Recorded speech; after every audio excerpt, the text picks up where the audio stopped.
página 22. El discurso del método, por Descartes. Cuarta parte. Yo pienso, luego soy. No sé si debo hablaros de las primeras meditaciones que hice allí, pues son tan metafísicas y tan fuera de lo común, que quizá no gusten a todo el mundo. Sin embargo, para que se pueda apreciar si los fundamentos que he tomado son bastante firmes, me veo en cierta manera obligado a decir algo de esas reflexiones. Tiempo a que había advertido que, en lo tocante a las costumbres, es a veces necesario seguir opiniones que sabemos muy inciertas, como si fueran indudables, y esto se ha dicho ya en la parte anterior, pero, deseando yo en esta ocasión ocuparme tan solo de indagar la verdad, pensé que debía hacer lo contrario y rechazar como absolutamente falso todo aquello en que pudiera imaginar la menor duda, con el fin de ver si, después de hecho esto, no quedaría en mi creencia algo que fuera enteramente indudable. TV escribe. ¿Por qué somos crédulos? Por necesidad de actuar sin tantos impedimentos. Es cuestión de confianza, del menosprecio a los detalles ocultos en toda transacción. ¿Quién duda de lo que le dice su padre o su madre cuando es niño? El beneficio de la duda, dicen que debe ser una forma de pensar. Y está bien, pero que el interlocutor jamás se percate de que usamos la duda metódica. Toda creencia, tiene patas chuecas, torcidas, es un queso agujerado por gusanos. No puede sostenerse, es endeble y es uno, como un ser ansioso que se coge del manto de la creencia, porque creer es tan gratificante. Descartes escribe. Así, puesto que los sentidos nos engañan, a las veces, quise suponer que no hay cosa alguna que sea tal y como ellos nos la presentan en la imaginación, y puesto que hay hombres que yerran al razonar, aún acerca de los más simples asuntos de geometría, y cometen paralogismos, juzgué que yo estaba tan expuesto al error como otro cualquiera, y rechacé como falsas todas las razones que anteriormente había tenido por demostrativas, y, en fin, considerando que todos los pensamientos que nos vienen estando despiertos pueden también ocurrírsenos durante el sueño, sin que ninguno entonces sea verdadero, resolví fingir que todas las cosas, que hasta entonces habían entrado en mi espíritu, no eran más verdaderas que las ilusiones de mis sueños. TV escribe. Llega un estímulo a los sensores y el impulso eléctrico es encauzado al cerebro. El estímulo es puro, no es positivo ni es negativo. El alud de estímulos no espera, no está para pedir permiso, no está para ser comprendido o no, si es medido o no lo es. Y el pensamiento declara, allí, los sentidos me engañan. Veo la fotografía y la archivo. Vuelvo a ver otra foto similar y superpongo la vieja con la nueva. ¿En dónde está el engaño? No hay cesto de basura en el cerebro para desechar las impresiones. Solamente estoy en el empeño de mostrar el álbum que según yo me gusta o me sirve. Debajo del lienzo hay trazos disimulados.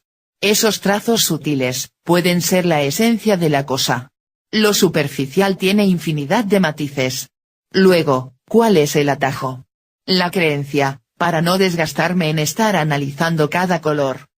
Hace mucho, dije que el turista en la pradera miró a lo lejos que venía un animal corriendo hacia él, y dijo emocionado, ¡ay, qué lindo gatito viene hacia mí! No, no era un gatito, era un tigre hambriento. No se percató del contexto en el cual estaba parado. ¿Cuál es el error en la percepción? Lo que percibo, es automáticamente comparado con un patrón, o un ideal.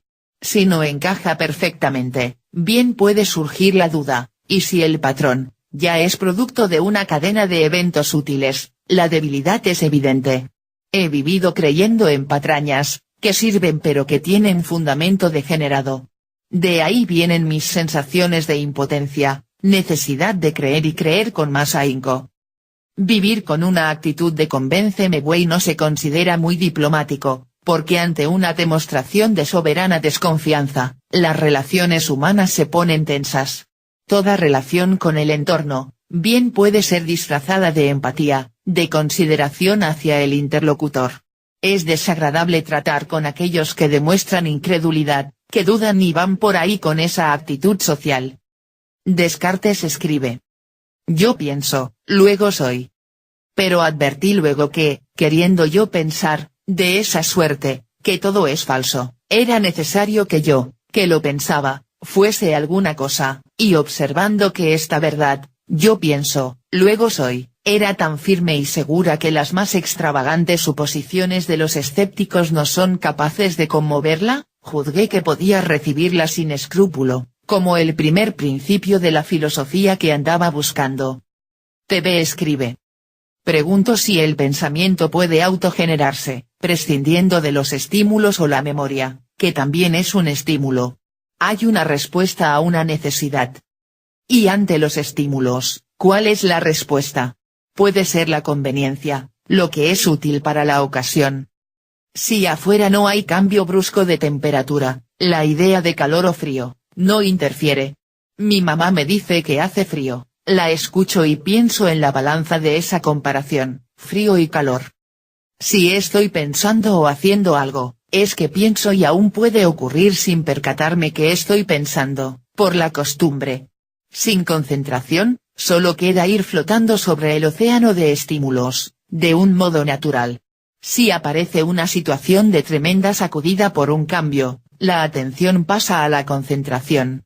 Así que el organismo, no se mueve por la voluntad del pensamiento. Si pienso, soy, eso dice Descartes. Así que el pensamiento solo es una respuesta a estímulos. No es algo que está fuera del accionar del organismo. Pregunto si, ¿hay diferencia entre ser y existir? El pensamiento está limitado y es incapaz de tener de manera simultánea la conciencia de cada célula del organismo. Y es que no necesita tener ese control. Si pienso, si estoy midiendo, comparando o usando la memoria, es que soy un organismo. Descartes escribe.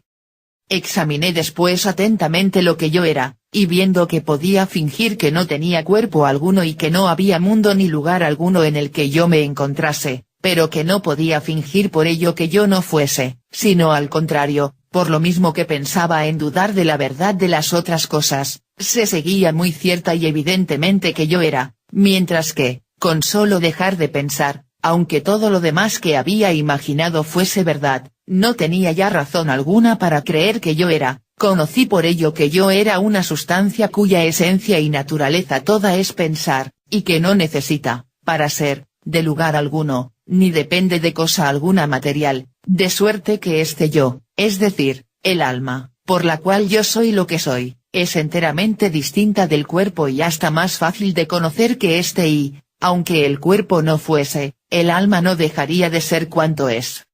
TV escribe. El intento por dejar de pensar, es pensamiento. Digo que soy pensamiento con la intención de poner una frontera entre el pensar y el organismo. Y es así como mantengo la idea que aparte de este organismo, yo soy alma o espíritu o algo que no depende del cuerpo.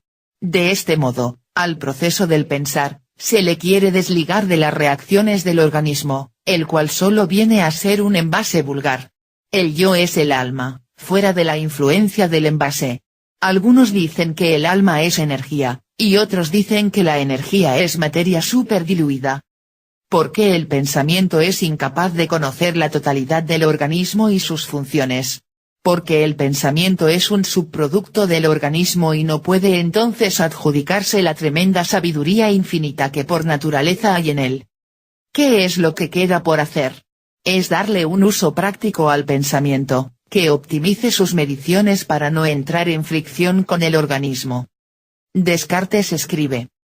Después de esto, consideré, en general, lo que se requiere en una proposición para que sea verdadera y cierta, pues ya que acababa de hallar una que sabía que lo era, pensé que debía saber también en qué consiste esa certeza.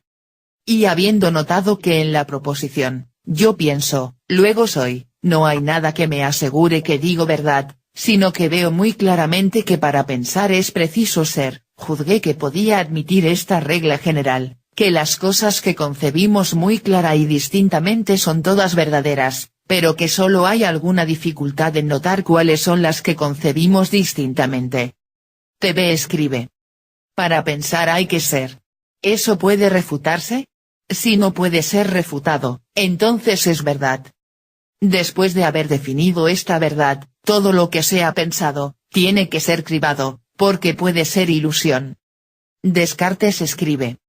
Después de lo cual, hube de reflexionar que, puesto que yo dudaba, no era mi ser enteramente perfecto, pues veía claramente que hay más perfección en conocer que en dudar, y se me ocurrió entonces indagar por donde había yo aprendido a pensar en algo más perfecto que yo, y conocí evidentemente que debía de ser por alguna naturaleza que fuese efectivamente más perfecta. En lo que se refiere a los pensamientos, que en mí estaban, de varias cosas exteriores a mí, como son el cielo, la tierra, la luz, el calor y otros muchos, no me preocupaba mucho el saber de dónde procedían, porque, no viendo en esas cosas nada que me pareciese hacerlas superiores a mí, podía creer que, si eran verdaderas, eran unas dependencias de mi naturaleza, en cuanto que ésta posee alguna perfección, y si no lo eran, procedían de la nada, es decir, estaban en mí, porque hay en mí algún defecto. Pero no podía suceder otro tanto con la idea de un ser más perfecto que mi ser, pues era cosa manifiestamente imposible que la tal idea procediese de la nada, y como no hay menor repugnancia en pensar que lo más perfecto sea consecuencia y dependencia de lo menos perfecto, que en pensar que de nada provenga algo, no podía tampoco proceder de mí mismo, de suerte que solo quedaba que hubiese sido puesta en mí por una naturaleza verdaderamente más perfecta que yo soy, y poseedora inclusive de todas las perfecciones de que yo pudiera tener idea, esto es, para explicarlo en una palabra, por Dios. A esto añadí que, supuesto que yo conocía algunas perfecciones que me faltaban, no era yo el único ser que existiese. Aquí, si lo permitís, haré uso libremente de los términos de la escuela, sino que era absolutamente necesario que hubiese algún otro ser más perfecto de quien yo dependiese y de quien hubiese adquirido todo cuanto yo poseía, pues si yo fuera solo e independiente de cualquier otro ser, de tal suerte que de mí mismo procediese lo poco en que participaba del ser perfecto, hubiera podido tener por mí mismo también, por idéntica razón, todo lo demás que yo sabía faltarme, y ser, por lo tanto, yo infinito, eterno, inmutable, omnisciente, omnipotente, y, en fin, poseer todas las perfecciones que podía advertir en Dios. Pues, en virtud de los razonamientos que acabo de hacer, para conocer la naturaleza de Dios hasta donde la mía es capaz de conocerla, bastábame considerar todas las cosas de que hallara en mí mismo alguna idea y ver si era o no perfección el poseerlas, y estaba seguro de que ninguna de las que indicaban alguna imperfección está en Dios, pero todas las demás sí están en él. Así veía que la duda, la inconstancia, la tristeza y otras cosas semejantes no pueden estar en Dios, puesto que mucho me holgara yo de verme libre de ellas. Además, tenía yo ideas de varias cosas sensibles y corporales, pues aun suponiendo que soñaba y que todo cuanto veía e imaginaba era falso, no podía negar, sin embargo, que esas ideas estuvieran verdaderamente en mi pensamiento. Mas habiendo ya conocido en mí muy claramente que la naturaleza inteligente es distinta de la corporal, y considerando que toda composición denota dependencia, y que la dependencia es manifiestamente un defecto, juzgaba por ello que no podía ser una perfección en Dios el componerse de esas dos naturalezas, y que, por consiguiente, Dios no era compuesto. En cambio, si en el mundo había cuerpos, o bien algunas inteligencias u otras naturalezas que no fuesen del todo perfectas, su ser debía depender del poder divino, hasta el punto de no poder subsistir sin él un solo instante. TV escribe. Las cosas, son porque las pienso. Digo en mi arrogancia, que todo se materializa por ocasión del pensamiento. La conciencia da sentido a la naturaleza y la representa. Y si no hay pensamiento, nada existe. Hasta ahí llega la soberbia. La idea de que en la naturaleza hay imperfección porque depende de un Dios solo es una ocurrencia del pensamiento limitado. Ir más allá de esa limitación es la necesidad del pensamiento. Para dejar de lucha contra esa impotencia, basta con atribuir a Dios la potestad objetiva sobre el todo y la nada. Y así el pensamiento se sosiega, se tranquiliza, se pone a creer. Y el creer, no admite duda. Ahora, sigue la persecución del placer, la urgencia por permanecer, la continuidad del pensamiento, y para obtener eso, el pensamiento ha inventado el alma, esa cosa que no puede ser fragmentada.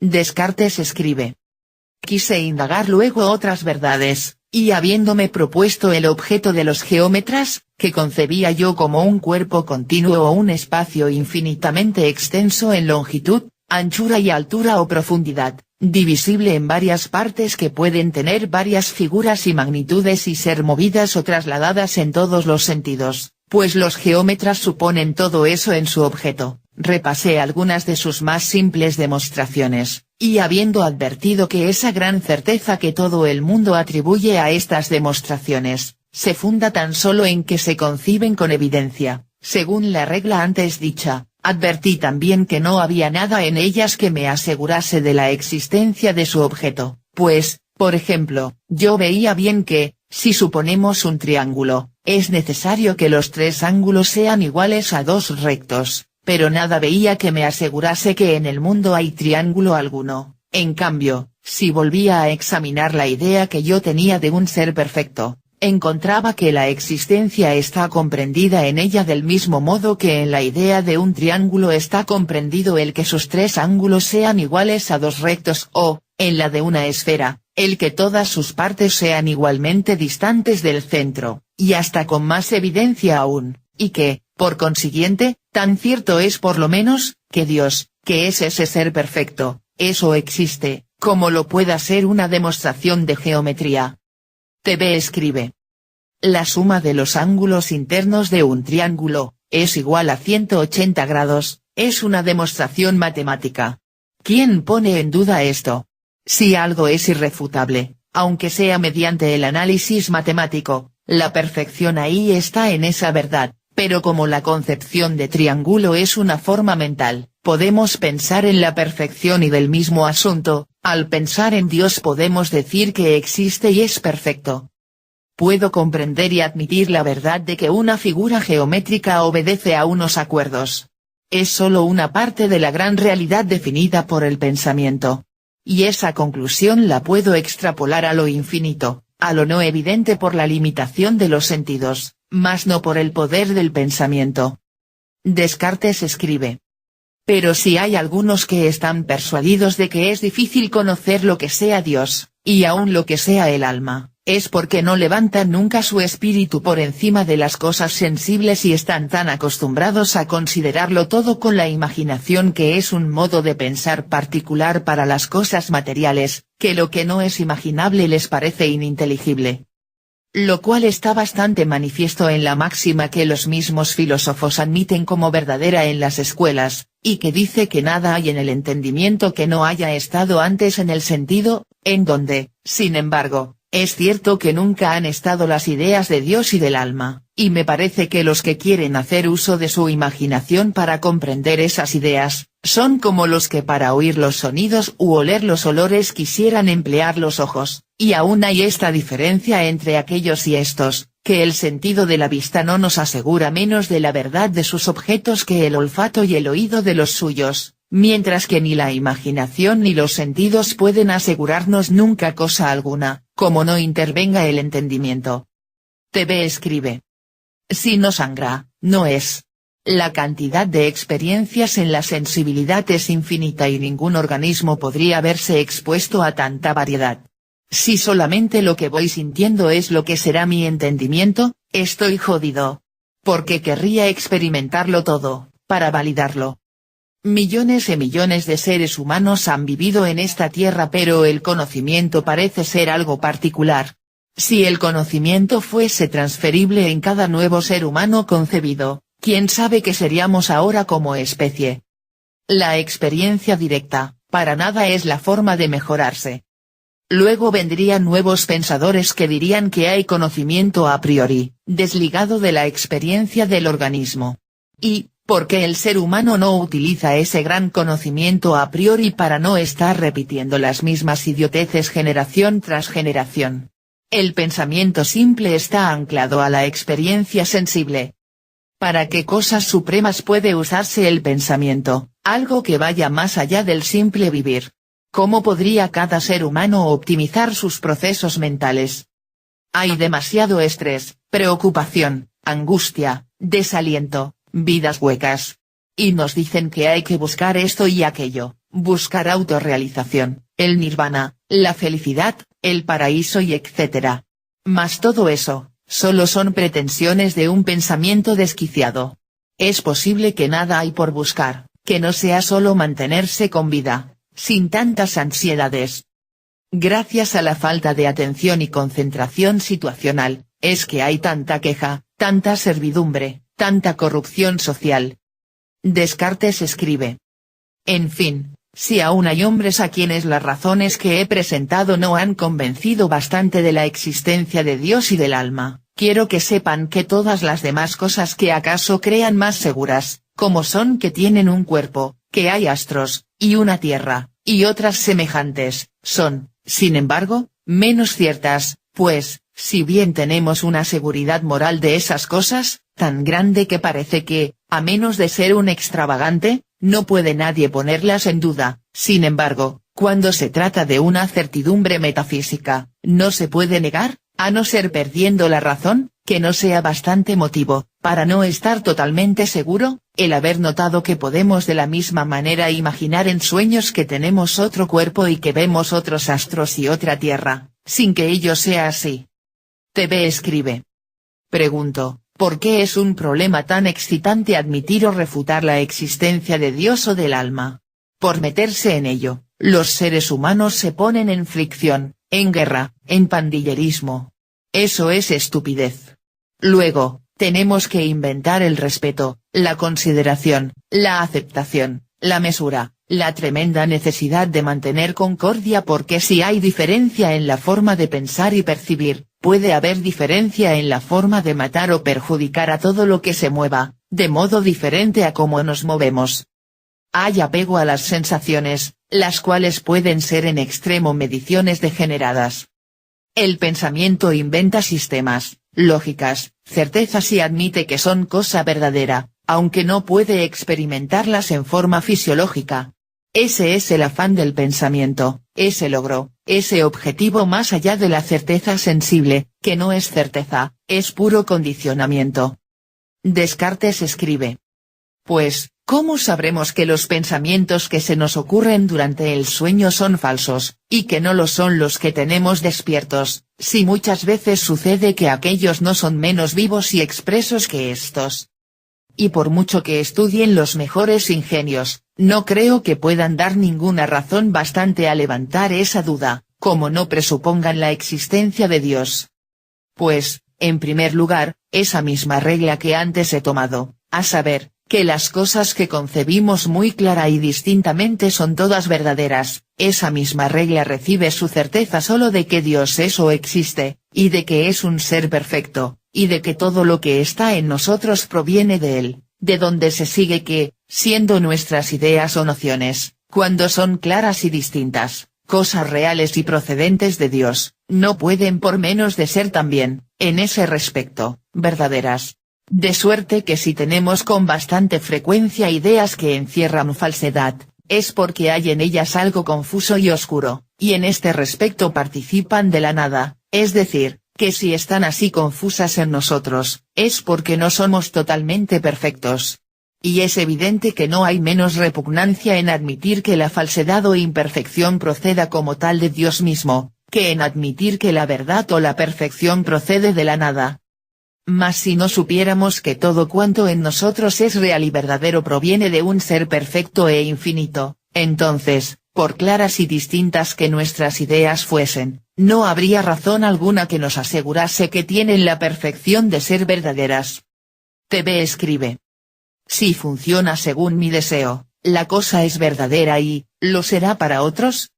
Cada quien coja su alforja, su bolsa de cuero llena de agua y camine en su desierto o en su pradera, pero que no olvide que está dentro de un grupo, en donde hay infinidad de pareceres.